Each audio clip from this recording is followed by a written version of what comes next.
আসসালামু আলাইকুম। কেমন আছেন?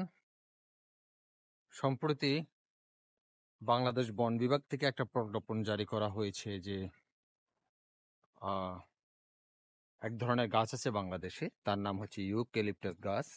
সেই গাছের উৎপাদন বা বিতরণ, বপন, চারা রোপণ সবগুলোই সম্পূর্ণভাবে নিষিদ্ধ। হ্যাঁ, ইউক্যালিপটাস গাছটাকে আমরা ছোটবেলায় ভাবতাম এটাকে আমরা অনেকে পেন্সিল গাছ বলতাম। গাছটা একদম সাদা ধরনের এবং পুরা সোজা উঠে যায় কেমন। এখন আমার কথা হচ্ছে যে এই গাছটা আসলে কেন নিষিদ্ধ করা হয়েছে? নিষিদ্ধ করার কারণ হচ্ছে এই গাছটা পরিবেশের জন্য ক্ষতিকর, প্রচন্ড পরিমাণে ক্ষতিকর।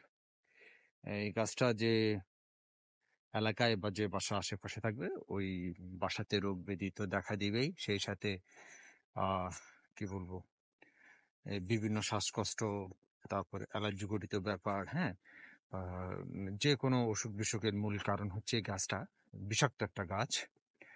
আহ আপনি যে কোনো পুকুরে বা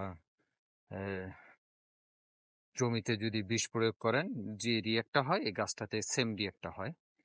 তো এই গাছটা আপনারা অনেকে চিনেন না, আমি একটু পরে গাছটা আপনাদের চিনাবো যে এই গাছটা আসলে এই পরিবেশের জন্য কতটা ক্ষতিকর।